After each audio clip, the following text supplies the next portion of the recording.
Hello and welcome to NDA, the show where I guess I argue with creators about the creator economy.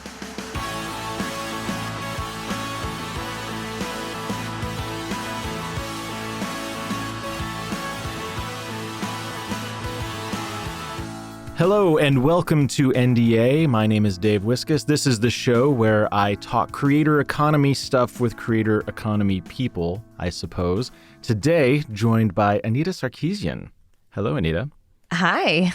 How's it going? I cannot wait to find the things we disagree on. The spirit of the show is we want to not just sit around talking about, oh, you're so right. I want to get into the interesting stuff. And you have, I think, an incredibly interesting background. The ways in which you've been a creator, the things that you have made, the story of it all, I find fascinating in the context of where things are. How do you see all of that?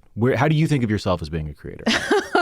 All right. Just massive, huge question to start out with. You know, a light getting to know you moment. Yeah. This was interesting when you asked me to do this because I'm like, I'm not really a creator anymore, even though I kind of want to be. And so... Oh, bullshit. Yes, you are. I know, as I'm about to release a show. You've also got the podcast. Yes, that is true. You know, sometimes when you do something for so long, it stops being real and just a thing that you do, you know?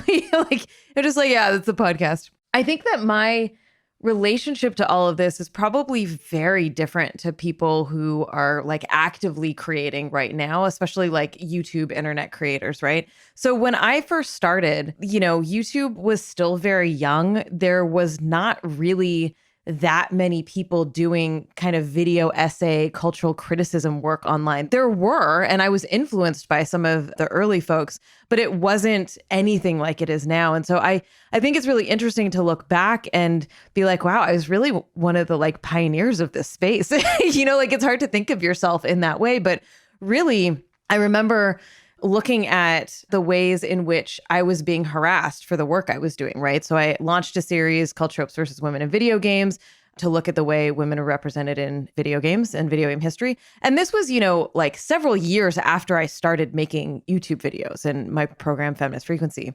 And the harassment that I received was really baked in on YouTube, right? That there were tons of people making reactionary, hate-filled, like really regressive videos attacking me. And there were so few that were supportive.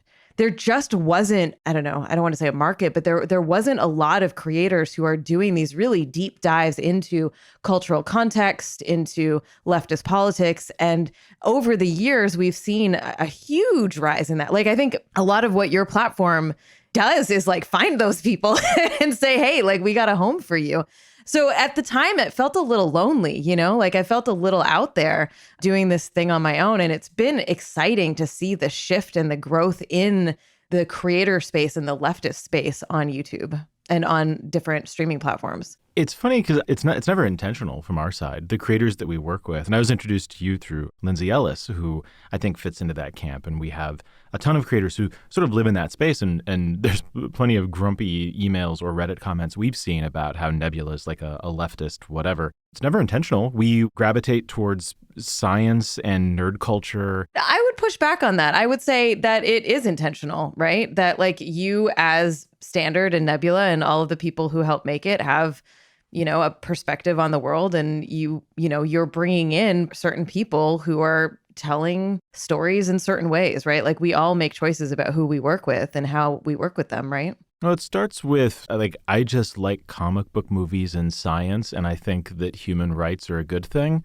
And then we bring in some creators who lightly fit into that stuff, and then over time they invite their friends, and the pie kind of bakes itself to a certain extent. So it's we never set out consciously to do it. When I say we, I mean mostly me, I suppose. At some point, I'm a curator of something more than I am a creator of something. And the community itself, this collection of creators, I'm not here to go out and find those people. I don't. At this point, the only way we bring creators in is through referral. When other creators say, hey, I found somebody that I think you would really enjoy or that I think would be a good fit on the platform. It was never an ideological thing at my level. It just sort of grew out of what the community wanted. And I'm fine with it. I enjoy it. I feel like you should reframe that narrative and be like, yeah, man, I'm just like super hardcore social justice. We had a creator, a YouTuber who made a video The channel's called Second Thought. He makes flat out like socialist propaganda videos, and he openly admits it. And I mean, they're well made, but he made a video about making videos, and I won't name the sponsor, but the sponsor provides content for videos. And so he made a video about making videos, but to like, a joke for his audience, he titled it How to Make Communist Propaganda. Nice. And they terminated the relationship, and it exploded in a huge way. Shit. The sponsor was super not happy. I'm like, did you watch the video? It's just about making videos. The title's a joke. Yeah. Like, we don't care. This isn't okay. If we're ever going to sponsor anything, we have to see the video and we have to know the title before it's going to publish. I'm like, we can't do that. So I pulled away. Yeah. And look, So a couple of things that I've just been thinking about when you're like, let's talk about being a creator. And I'm like, oh God, I don't know what to say. Is that like, I've never felt like a YouTuber, right? I've never felt like in a part of this community. Because I would look at people who are like, oh, and then this YouTuber came on my show and then I engage with these comments and I do responses to these people. And like, there's just a whole like beautiful community that flourishes around there. And, even at conventions and stuff that I would go to, because my videos were of such a moment in history, of my own history, because of all of the attention I was getting, I actually took out all of my personality, right? I was like, oh God, this is actually going to be really hard to get folks to understand what I'm trying to say. And these like, fairly radical concepts that I'm trying to distill down into like mainstream language to get folks on board. And so I was just like, this is the script and you stick to the script and there are no jokes and there's no personality. And I'm literally just presenting information to try and get the most people on board that I can. As flavorless as possible. Yeah, right. And I look back at those videos. I recently did a 10-year retrospective and I was like, wow, these are really dry. And there's all kinds of reasons for that. And I understand why I was there, but it's nice to be able to feel a little more human and have a little bit more personality in my work now and what I do. But at the time, I would get included in these groups, but I never felt included in these groups. And that wasn't because they were not including me. It was because I was so scared of everyone and everything at that time that I didn't plug in the ways. And so I think there's something about both, in the creator, you're talking about creator economy, but there's also like community is such a huge piece of that and a huge part of that, right? And that can go many different ways. Well, that's part of it, is that this is maybe, and I don't think it's the entirety of it, but I think part of why you don't feel, you don't classify yourself that way. One might be because you got here early enough that you see it differently. But part of it is there isn't a single community. It's a massive network of communities, which is part of what I think makes the platform I beat the drum of I don't like the term creator economy, but it's the only term we have. But that's kind of what makes it interesting, is all of these pocket universes that sort of existed in our heads before, we can go out and find communities now. That's mostly a good thing. Of course, that can lead to things like insurrections on January 6th. But for the most part, it's people getting to find each other and form these communities. It doesn't all have to be one thing. But I do think that part of it for you might just be that you were early enough to this game that watching it evolve is a different experience for you than it is for a high school or college kid who grew up with that kind of stuff. Yeah, man, I would go to schools and speak at colleges and these students would be like, I want to do what you're doing. How do I do that? And I was like, yo, you got to find whatever the next big thing is, because like it's real hard to get into this space now, right? Like as soon as something becomes highly saturated, it's easier to be one of the first ones in a space generally, right? Because there's not as much going on. And so you see that even with like early TikTokers, which is like probably one of the newest things that we have at the moment. But yeah. The other thing about all of this that I think is critical is that creators are basing their careers on capitalist systems that are constantly changing, Like I remember I didn't used to ever do ads on YouTube, and we funded tropes through crowdfunding, and I formed a nonprofit and through donations and that sort of thing. So we never had ads, we never had sponsorship, nothing like that. So when YouTube shifted their advertising model, it like crashed the careers of people who are actually like living off of making these videos. And that is such an uncontrollable aspect of this new, the new creator economy, if we're going to use that word, that the shifting tides of how finance is coming in, sponsorships, like the ethics around all of that. It is both similar to traditional media in a lot of ways and also just like a lot rockier. Does that make sense? Yeah, as I look around, I don't see a lot of adults in the room. And I don't mean that in a condescending way, or certainly not in like I'm an old guy shaking my fist at the clouds sort of way, but it's an entire industry populated with people who don't have much experience in any industry. A lot of the creators who are doing well on the platform are in their early to mid 20s, and they've never had a real job before, and their entire worldview is through the lens of YouTube culture. Yeah, and that's fine, right? Like, they are growing up in a world that's very different than the world we grew up in, right? Like, Yeah. I was the last generation that like didn't have cell phones growing up. So we learned and came into this space very differently. Yes. Than someone who like was just like, oh, YouTube was a part of my childhood or, like my adolescence. And so, yeah, I'm just going to start making videos and see what happens. And then like a career flourishes. And like, that's cool. Like, good for you. Great. I think what's interesting here is how capitalism interweaves with this system, right? That early days of the internet, there was this whole utopian, the techno-utopian ideal of we're going to democratize the internet and everybody is going to be equal and blah, blah, blah, blah, blah, which was never the case. That's a lovely thought. Yeah, it was never the case. And it was mostly cis white dudes who were saying that. But what happened is that when it became clear that the internet was monetizable, then corporations started coming in and just like not being creative. They're just like, we're going to do the exact same things we were doing before, except on this new platform. Right. And so I think that the creators, especially the young creators who are coming in to this space, are just getting pushed into these finance models that are really like, we get emails every other day from every platform we've ever signed up for about their terms of service changing. Like, do you ever read those? I don't.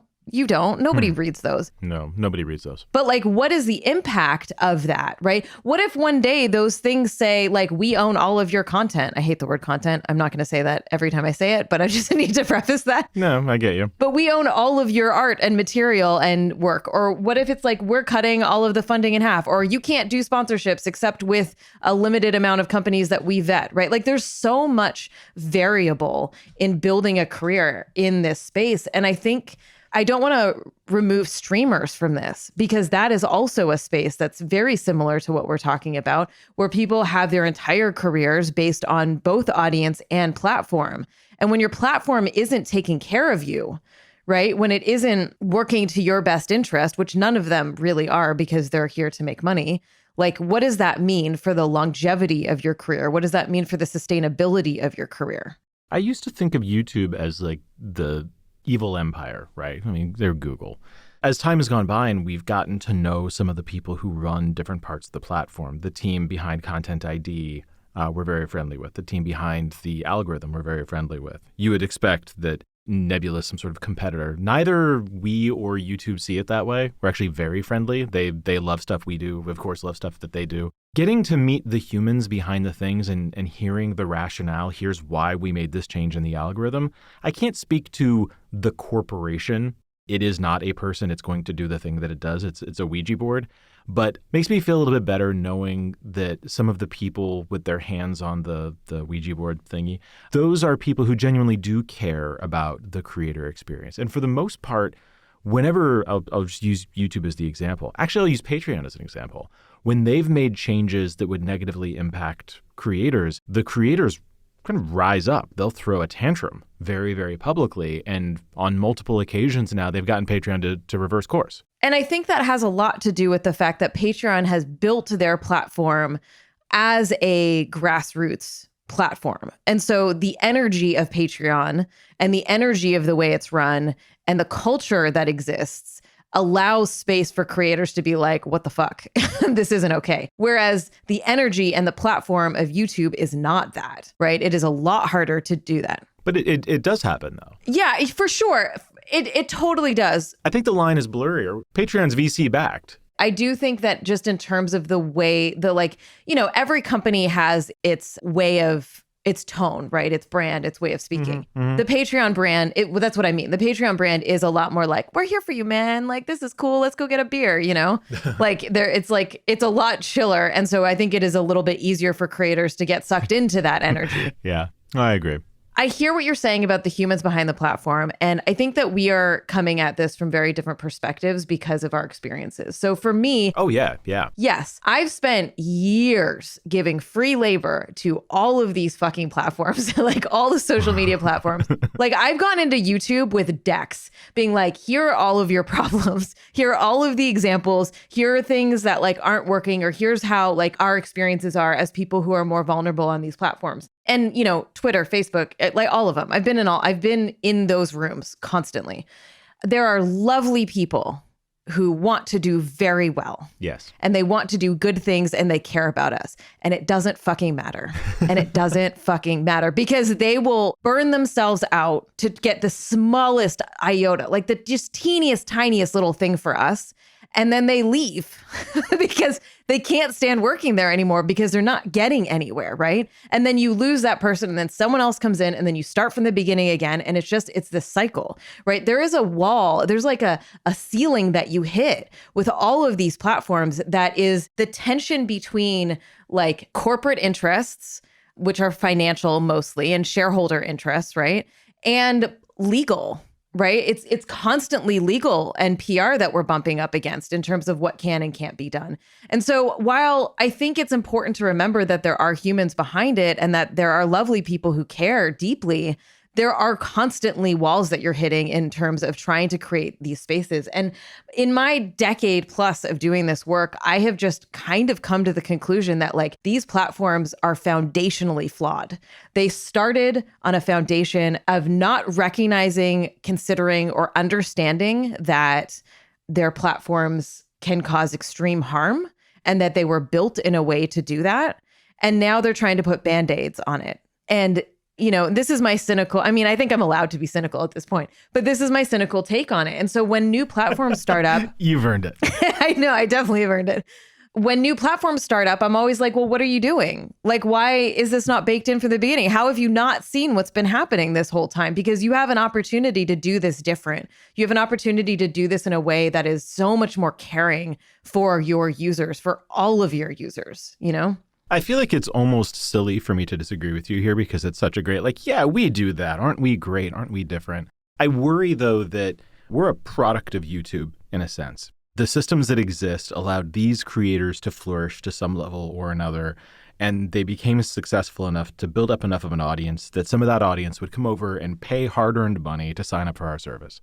It's hard to rage against that machine too much because there are valuable and useful parts of the machine. Do you think that the machine itself is unsalvageable and just needs to be torn down and rebuilt or replaced? Or do you think that there's work that can be done to take these platforms and steer them in the right direction? I'm like, what do I want to say publicly? I feel like they are unsalvageable at this point, but I caveat that with they are what we have. So while we have them, they still need to do all of the work to try and create better, safer platforms, right? And we are kind of talking about two different things a little bit that are not unrelated, right? Is how do people get paid for their labor, right? And what does that mean on these platforms? And how do people do their work safely, right? Those are not disconnected because, you know, for example, when I was running Tropes, I had to turn all my comments off. I had to turn the likes and dislikes off. There was a thing on the front page that was like related creators that would auto-populate, and it would all be people who were harassing me. So I was providing free advertising for them. And if I turn that off, I don't get to be in the system anymore, right? There's all these little algorithmic things that happen that punish us for trying to protect ourselves, right? And I wasn't even trying to monetize. I was just trying to make sure that my videos were getting as wide of a reach as possible.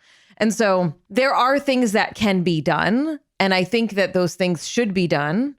At the end of the day, like Twitter works really, Feminist Frequency is on their like security council thing. They are really doing some work behind the scenes to try and make that platform better. But at the end of the day, it is a platform that is about to be owned by Elon Musk. Oh my God. Yeah. It is a dogpiling platform. It's literally baked into how we communicate on Twitter, you know, like, so there's only so much that you can do. And like, they're trying to do it. But like, if we talk about foundationally, like, yeah, it's Band-Aids on a geyser. Yeah. I always feel very challenged talking about this because I'm like, yeah, burn it all down. But in the same way that I feel like we should burn capitalism down, like we're in it. We can't just we need to figure out the transition plan out of it. Right. And where the vision is to go towards it, as opposed to just being like, well, now we're going to tear it all down and then there's going to be nothing, Yeah. Yeah. One of my favorite questions that we get or creators get about Nebula is this some kind of co-op? And it's like, how do we explain this? The answer is no, but kind of, but definitely not, but yes. We're like, we are an LLC. We are a capitalist enterprise. We exist to make money. The way in which we make money is by providing services to creators that help them make money. And all of our contracts, all of our relationships are set up to where unless the creators are making money, there's no way for us to make money. And that's true. Like we have no mechanisms to bring in money unless we're adding value. And that might be one of the best ways to do it within the constraints of the system, right? What I don't understand is what is the alternative? And I realize I'm opening a giant fucking can of worms with this. And we don't need to go all the way down that rabbit hole. But it's not that I'm doing or that we are doing anything we're doing because we dream of a more something future. I do really think that it is working within the constraints, but maybe I'm so far in it that I don't see outside those constraints the same way maybe some others do. Yeah, I mean, and I don't think we have time to get into alternative models of alternative economic models right now. We'll let Second Thought and his socialism videos take care of that. Yeah, I was like, this is not just a capitalism versus communism argument. Please don't ever put me in that camp. But, in that dichotomy. But I think that we suffer collectively from a lack of vision for the future. I think I just admitted that. Yeah, absolutely. And I think we're getting out of that though. Since Trump got elected, people are using the word white supremacy. And you're like, what? Yeah. Back in the day, we would use it in activist circles, but we would never say it in mainstream spaces because that would be like a terrifying thing and everyone would shut down, right? And that is thanks to all of the racial justice activists that have been doing enormous work around that and seeing the rise of these movements. And we've seen so much progressive shifting in terms of activist and popular identification with social justice causes. So we are seeing a shift and we are asking people to envision better worlds. We are talking about mental health. We are talking about 4-day work weeks. We are talking about ways that we can kind of start poking holes at these systems. So I think some of it is happening. I think we're just still limited in it's the same way we talk about electoral politics in America. It's like, well, you got to vote for the Democrat because they're better than the Republican, but right. By what margin? It's still not good. How do we think way beyond that scale? And so I guess if I'm offering anything, it's let's dream bigger here.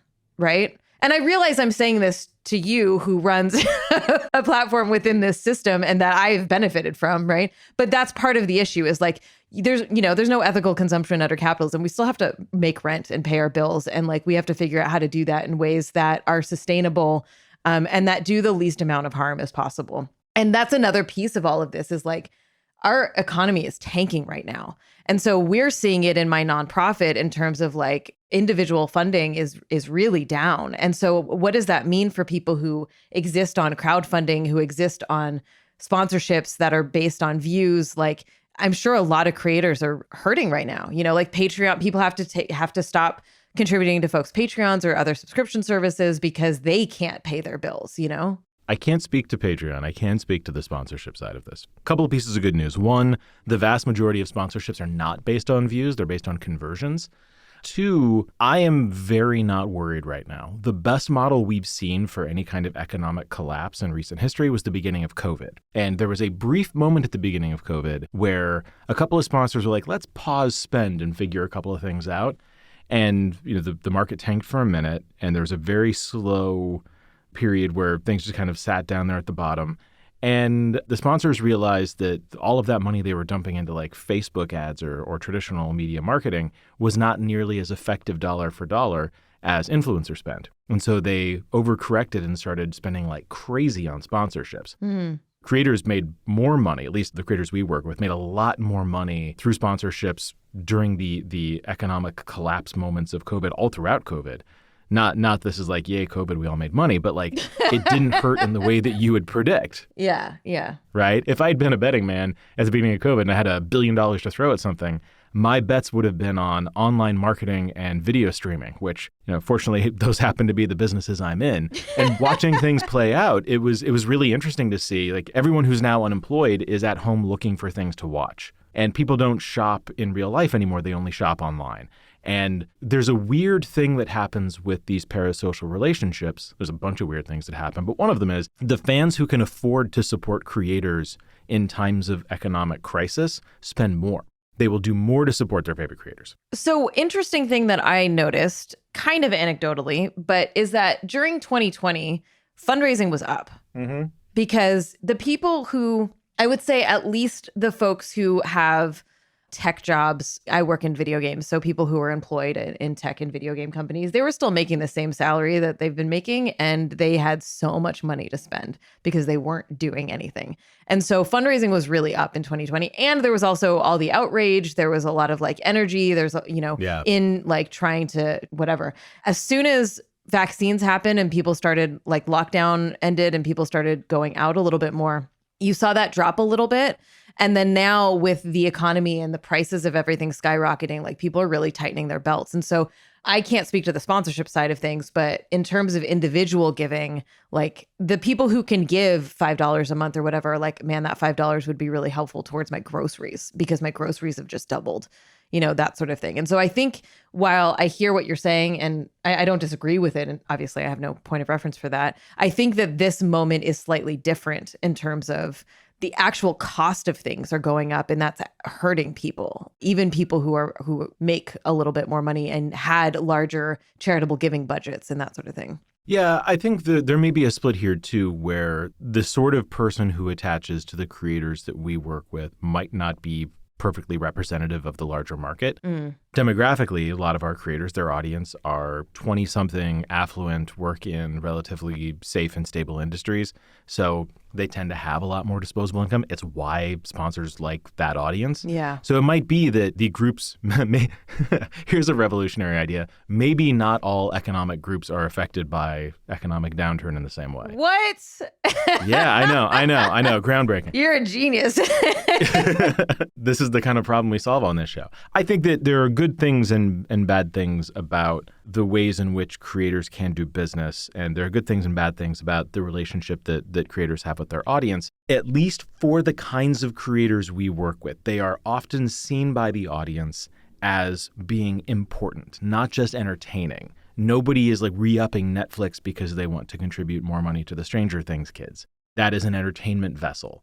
What we do is more, liberal, artsy, STEM-y, poli-sci, and there's a value, an educational value that our users, our audience, ascribe to that is a little bit different. And so we may be disproportionately benefiting from that in ways that may be a privilege that we don't have a system really to have thought too hard about. Yeah. And you know what? These creators are so fucking smart, and they just like have they're such good storytellers, and both in terms of visual style, but also in terms of like how they tell these stories and the connections that they make. And you feel smarter. It's just being around them and listening to them. You're like, cool. I've never liked Sherlock, and now I have like even more ammo about why I don't like Sherlock. Right? Like it's very satisfying, right? So yeah, I think that feels resonant, at least in my experience too, of where you're like, I'm not just entertained. I feel like I've like learned something, and I feel like a better person in the world because now I know this thing that I didn't know before. Enriched in some way. Enriched. Thank you. That's the word. Yeah. One would hope. And I mean, I can hand wave all day about why we do what we do, but like the bottom line is, as a capitalist enterprise, we make money if the creators make money. So like my job is to make sure some motherfuckers get paid. And the people we choose, the community that we choose is like extensions of the things we care about, not so much ideology, but like, I guess at a certain point it becomes that, but as we were talking about earlier, but in my mind, it is a function of what is the story we tell about all of us. And so this takes me to, there are pieces of content that exist on Nebula, there's that word, that are exclusive to the platform. There are Nebula originals, there's Nebula Plus, there's a handful of things that we do that are exclusive to Nebula. And there's one coming out in, depending on when you're listening to this episode, either a couple of days or a week or so, on, was it October 20th? Mm-hmm. Yeah. The first episode drops of your new show, That Time When. My new show. Yeah, look at that. We're going for the plug. Well, I want to talk about this because I think it's such an interesting example of kind of the push and pull market force dynamics that make all of this stuff work. And in my mind, kind of representative of, I see this untapped potential of people who have had bad experiences on the internet, maybe, I don't want to say creating a safer home. That feels either smug or it just feels wrong. I mean, you just said it, though. Yeah. Even when you do something ironically, you're still doing it. Mm. I get what you mean, though, yeah. Yeah. We don't have comments. We don't want comments. We'll pass on comments. No, thank you. There are systems, as you pointed out earlier, on these other platforms that encourage a certain kind of behavior, or at least don't discourage a certain kind of behavior.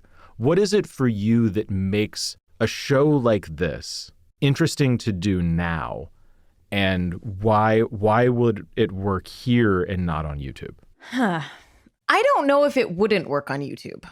And this isn't in any way discounting Nebula. I think that the benefit for me of being on Nebula is the support I get, right? Is that if I made a video on YouTube, I would just have to figure out how to do it myself and market it myself, and it's me solo doing this thing. Whereas when you're like, hey, you want to make something for us? And I'm like, yeah, I have this whole baked in system and community that I can tap into, both in terms of your production teams and all of that, but also like being a part of Nebula and the people on Nebula, right? And like the other creators in this space. And so, yeah, there is some of that on YouTube, but I'm not really plugged into it, right? And so I think for me, being here is about trying something new. It's about plugging into community more. And it's about having people have my back, you know?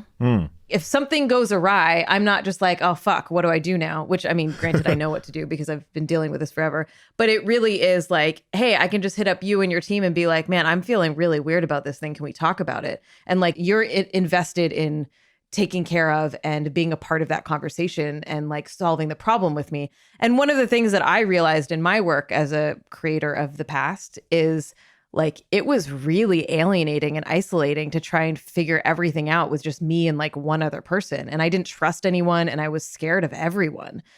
Because everyone lurking around could be potentially harmful to me. And so as my own personal growth has been like, I love working with other people. Like, I like being in community. I'm my most creative and my most engaged when I'm with other people. And so that's a huge benefit for me in terms of being a part of Nebula and releasing this with y'all. It's funny. I also believe that this as a series would work on YouTube. Who knows how many views it would get or whatever. I don't think any of us produced this in a way that is designed to like generate more algorithmic views. That's not how the platform works. That's not what we've optimized for. There's certainly a version of the show that would be a total banger on YouTube. No doubt in my mind. But if I had to guess, when I look at, I don't know if I can talk. There's another creator with some similar history who is going to be doing another thing with us after having sort of left the YouTube sphere not too long ago. Who's going to be doing a Nebula original, I think, this month. When I look at the timing and the similarities between these stories, part of the assumption that I make, and I recognize this is an assumption coming from my position where I'm sitting, but it seems like part of the attraction is the sense that doing things on YouTube means that you're speaking up in a room where the room itself, not just the people in the room, but the room itself is not supportive if things go wrong. It's like a room without a fire exit. Yeah. And it's not that we have provided a more audience, or we brought you an audience you couldn't get on your own. Even if it's literally the same group, I think that what makes it interesting is the idea that there is an exit. If this is a concert, the venue has provided security to some level. Yeah, that's a good analogy, I think. Not even necessarily that we've done anything. I'm certainly not trying to take credit for something, but more like if you feel like you have any support at all, that can make all the difference and make it, I would hope, worth trying to do things that you might not otherwise do. Yeah, and I think another piece of this is there is very real outrage fatigue. I will get, this will connect in a minute. There's very real outrage fatigue, right? And where like, kind of just retweeting and reposting and whatever, like people been getting kind of tired of doing that. it's really hard to get your thing through those barriers. There's an analogy that everybody knows that I can't think of right now. But getting through all of that noise is extremely hard, and we're all trying to do it, right? And what is the thing that we can do that will get through that and get people sharing? And what I've seen is that people are taking stuff into private groups, right? That they're sharing stuff and having conversations in smaller group chats, in private group chats, in Discords. And I think Nebula kind of acts a little bit like that in a way that is comforting, right? Where it's like, we're here talking about this thing together, right? These are the people that I trust and care about. I mean, I'm not saying that I trust everyone on Nebula, but I think it has some of those same vibes of like smaller communities are easier to manage. They're easier to create norms around that everyone can kind of buy into. And the outliers that might be causing problems are easier to talk to or to make choices about whether they should continue to be a part of the community. I'm not saying Nebula is that, but I'm saying there is a kind of energy around that. It is a paywalled platform that has a particular group of creators and a particular audience that's a part of this space. And I'm going into this being like, and it's really weird for me, but I'm going into this being like, yeah, I feel like most people are going to be down with this. You know, like, I think that like, you know, I don't know, you know, I have no idea how folks are going to react, but I'm not going into it like, oh my God, I'm terrified. What if this is the worst thing ever? I'm going into it being like, I think that some of the people on this platform are going to be like, oh, dope. Anita's making a new video series. Like, what's that about? And like, go into it giving me the benefit of the doubt, right? Whereas if I put this on YouTube, I would be a lot more anxious and I would anticipate a lot more like whatever the opposite of giving me the benefit of the doubt is, a lot more like, oh, what is this? Like, and trying to pick it apart and all that. It's all done in bad faith. Yeah. And I would have written it differently. I co-wrote it, but I would have approached this differently on YouTube than I would be on Nebula. On Nebula, I got to be like, I don't need to make every single counter argument that's ever been thought of to try and like get through, right? I get to just be like, here's this dope story. Like, did you know about this weird thing from the past? Because I didn't, and I think it's really cool. Like, let me share that with you. How much of the show is written in a vacuum and how much of it is informed by your experiences? Like the topics themselves on paper, I wouldn't necessarily, if you just showed me this list, I wouldn't immediately think your name. Yeah, no, this is very different. The way these things are presented, I mean, there's connective tissue. It's impossible to, I think, not have that. But for you, what was the approach like? Yeah, you know, I'm more than just video games. You know, like there's a little bit of that energy. But when we started working on this, I was like, oh man, this is so dumb. Like, nobody's going to like this. Like, everyone's going to think I'm just like super basic, because like videos these days are like 2 hours and they're super intricate. And like, I'm like, man, I don't even know if I can think that way anymore, you know? And I had to take a step back and be like, there's still room and space for these little 10-minute, like, here's a nugget for you, right? Like, here's a fun little thing, like factoid that you didn't know. Like, I think there's still room for the 10-minute video. Yes, absolutely. Thank you. My politics have always been a part of my work. And even though they were like hyper focused in one area, it didn't mean that I wasn't still pulling from this huge orbit of like systemic, cultural, historical understanding. And so to me, this doesn't feel weird. This is just stuff that I've always been interested in, care about. It just might be a little bit different than what's expected of me. But like, it is deeply rooted in social justice values. And it's taking a look at, like, I'm really fascinated by, I've always been interested in history and how we constantly forget it and how we like our cycles just happen over and over and over again. And as we were putting this together, you know, like I was like, here, so actually we haven't even said what the show's about. Yeah, I guess we should explain ourselves. Yeah. The show is called That Time When, and it's about moments in history, in modern history, when pop culture and politics collide. Such a great pitch. As I put this list together, and I was like, remember that time that the Vice President Dan Quayle got really mad at Murphy Brown, who's a fictional TV character? Like, that's weird, right? Like that, like the fact that a fictional television character became a talking point in a presidential campaign is just fucking bonkers. Or like, what really happened around Janet Jackson's wardrobe malfunction, right? Like what actually was going on during that moment, and what were the consequences of that? There's 9 episodes. We go through all these different topics. Some are way back in like silent era filmmaking.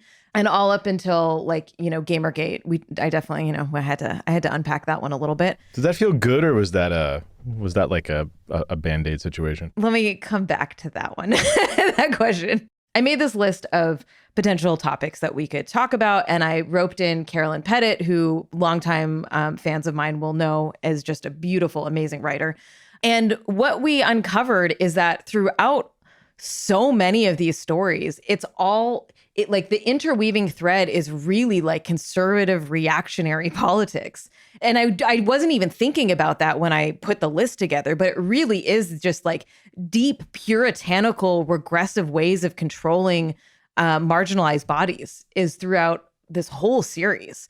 And how I think that that's really important. And so we have an episode where we talk about cancel culture and what that means. And what does it mean when someone is actually canceled and not just the sort of ways that Republicans have been manipulating that word. And what is the precursor to that? Because this isn't the first time that's happened, right?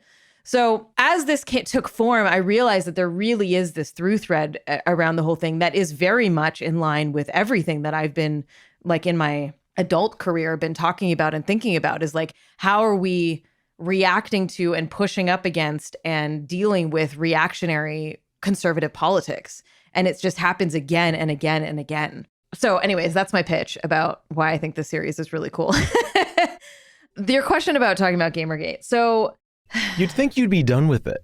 You'd think that like you would just be so annoyed. Dave, I'm so done with it. Let me tell you, I get emails every week asking me to be in documentaries and stuff talking about Gamergate. And I'm just like, no, I can't do it anymore.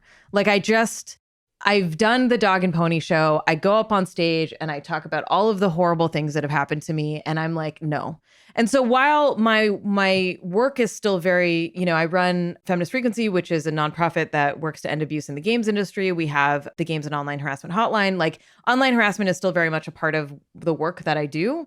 But I don't need to like expose my trauma for everybody anymore. Like that's where I'm at with this, is like, I can talk about this stuff systemically. And if you want to know what happened to me, there's Google. Like I've talked about this to the ends of the earth. Right. I'm kind of done with it. This is why I was surprised it was even on the list. Like our note to you was, what do you want to make? But how could it not be? How could it not be? Because when we're talking about moments in history, when pop culture and politics collide, we're talking about one, Gamergate itself would fall under this category. But the fact that it led, that like the Republican strategists took the strategies of this hate movement and used it to win an election, like how can you not? Like how can I not, right? And so for me, it was the hardest episode to record. Like I remember being on set and being like, okay, when are we going to do this one? Because it's like, I don't want to. Like, I literally don't want to record this. And, for people who do production, like you have to record it over and over and over again, right? I'm like, I don't want to sit with this. And then in the editing, I was like, I don't want to watch this again and again. Like I really was having a physical reaction to it. But I also was like, it is really important. Like, I have never talked about Gamergate this clearly before. I've never actually just laid out like, here's the history, here's what happened, and here's where it led to. And like, it's an 18-minute video. It's not like the most in-depth thing ever, but I think there's something really valuable about me saying it, because other people have talked about some of these things from more outsider perspectives. But like in the video, I talk about how like, this is personal, right? This is not just another historical event that happened. This is a thing that happened to me. And here is my perspective on it years out, right? With the clarity of distance from it. So I felt like even though it was hard for me to do it, I felt like it was really important to do it. Do you feel like you got it out of your system? I don't know. I don't know if it'll ever get out of my system, Yeah, I mean, I don't know if anyone's ever going to erase that from your Wikipedia page. No, and they shouldn't, right? It's part of the history. But doing things like this, like I'm getting into filmmaking and I really want to do more narrative storytelling. I feel a really big drive to be known for something else right now, This is exactly where I was going with this. So the Wikipedia thing, like, yes, these things happen. What is it that you, I don't know, 20, 30, 40 years from now, what do you want people to think of when they hear your name? What do you want to be attached to, if not this? That's a hard thing to say because like, look, okay, I'm going to be so not humble right now. Oh, I'm here for it. Recognize that it feels weird to say this. Tropes and the work I did around tropes and all of the advocacy about ending harassment, like that changed an industry. Like my work changed an industry and it changed the cultural conversation. And it wasn't just me. There were other people that were doing work around all this, of course. But like, it would be hard to argue that my work wasn't like seminal and wasn't instrumental in this. I would argue that your work is foundational to what we do. Yes. In many ways. So many of our creators were inspired by you or are walking on a trail that you helped to blaze. Yeah. And you know, it like, yes. You know, part of me is like, I don't know, blah, blah, blah. But really, like, I'm distanced enough from it that I'm like, this is true. Like, it's just fucking true, right? Like, I was a pioneer in this space, both in terms of like the ways that we talk about like representation and also in actually the medium itself, right? I've been learning to own that. And so in learning to own that, I'm like, nothing is going to top it. Like I fucking peaked, man.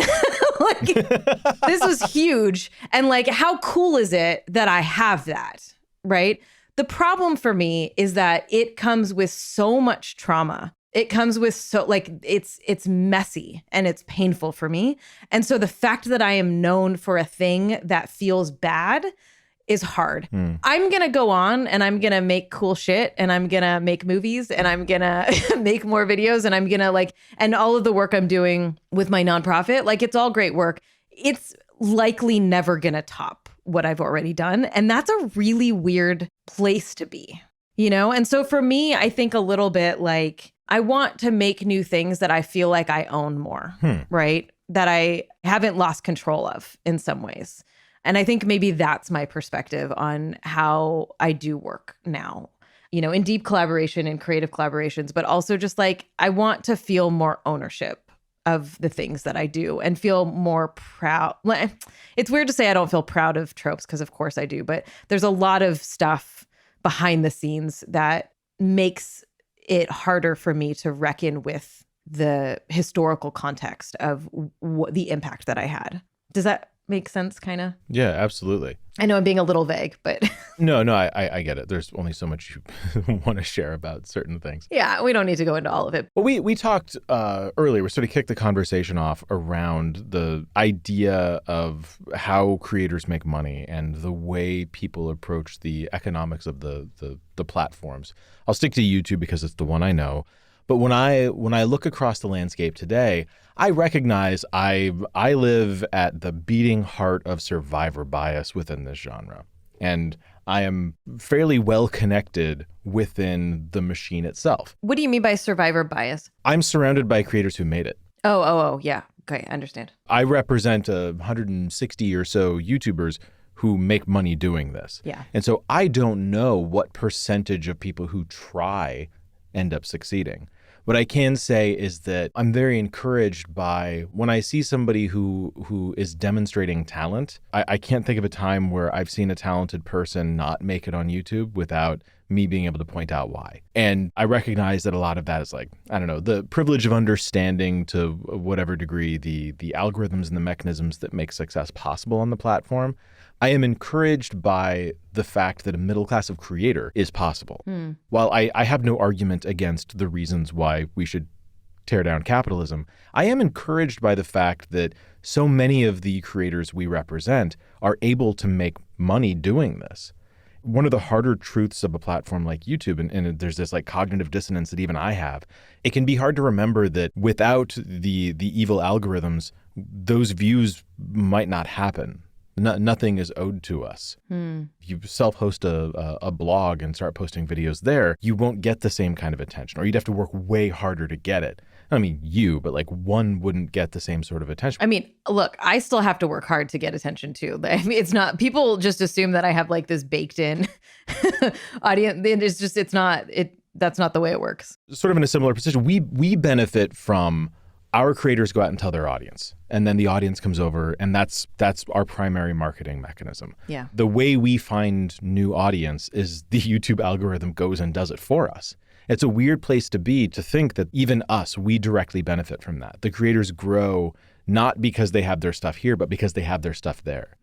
Yeah. When you think about the things that you want to make, let's assume for a second that the perspective, the place where I'm sitting, the view that I have has any basis in reality, where this kind of content this kind of video, this kind of project can make money now, or it can get funding now in a way that maybe 10 years ago wouldn't have worked the same way, or wouldn't have gotten the same kind of funding, or wouldn't have gotten the same kind of attention. Does that change for you the way you think about the things that you want to make next? Yes. Yeah, it does, for sure. One thing I would be remiss if I didn't share, and I think is related to this, is there was a moment in the first iteration of Feminist Frequency where I was like, I'm just phoning it in at this point.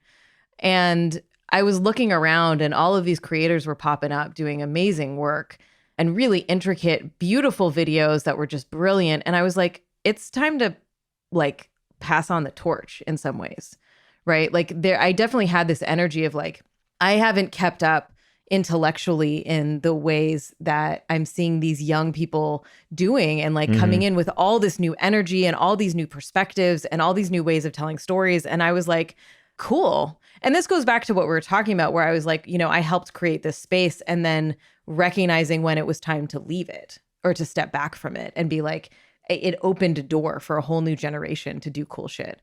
And so I stopped. Like I just stopped making videos because I was like, I'm not contributing anymore. And all these other people are doing great work. And so I don't feel like I'm just not contributing and that like I'm letting the conversation die. It's like, no, the conversation is skyrocketing over here. Like let that be. And so I'd be remiss if I didn't give so much credit to all these young folks who've come in and like behind me in some ways and like really taken it to a whole nother level that I think is fascinating. Yeah, like you say, young folks like you're 70. Well, these whippersnappers. I'm definitely, I'm definitely not in my 20s, not even in my early 30s. When I look at, there's not a lot of adults in the room, right? But a lot of the folks I work with, a lot of the creators I know who are very successful now started within the last 5 years. Yeah. And a lot of the creators I know who started 10 or more years ago, especially the further back you go after 10 years, the more institutional success they have, but that doesn't always translate to monetary success. Creators may revere them and they may still have a reliable audience, but they don't have they're just not able to produce things that get the same kinds of attention and make the same kinds of money that some of the newer folks, I almost said younger, well, also that. Yeah, and I think it's important too that I'm saying younger folks, but really I mean the next generation. And that doesn't necessarily mean that they're younger than me. Most of them are. But it's the energy, and this is sort of like intergenerational activism, right? It's the energy that comes from people new in a space, right? That's different than those of us who are like tired and burnt out and exhausted, Just to clarify, that's what I mean by those folks. And like this industry has kind of formed and skyrocketed in the last 5 years, like you're saying. And also like Twitch streamers and gaming streamers, like that, I'd say like ramped up during COVID, right? Even in the last 2 years in a really big way. Yeah, yeah. And so, is the bottom going to drop out? Is this sustainable? Is this the future? Is like influencer culture here to stay? Like, we don't know. But right now it's, it's a reality for a lot of people. And it's a career that young people aspire to at this point, which is hilarious to me. but like that's what it is. The folks that I see now who are able to, or who are more eager to adapt to algorithmic changes, the same things that you had pointed out as being frustrations or problems earlier on, for some folks, the folks who've grown up with YouTube, that is a feature. That is a part of like the ever-changing landscape is exciting for them. When you think about the things that you want to make and the fact that it is now possible to make money doing things that maybe it wasn't possible to make money doing a few years ago, is there any part of you that is, do you feel refreshed in some way? Are you creatively reinvigorated, or are you still sort of in this place where you're like, this kind of sucks and I gotta figure some other things out? I may be misrepresenting your sentiment there, but you understand the question. Yeah, well, I would say fundraising is fundraising, and it always is the same thing.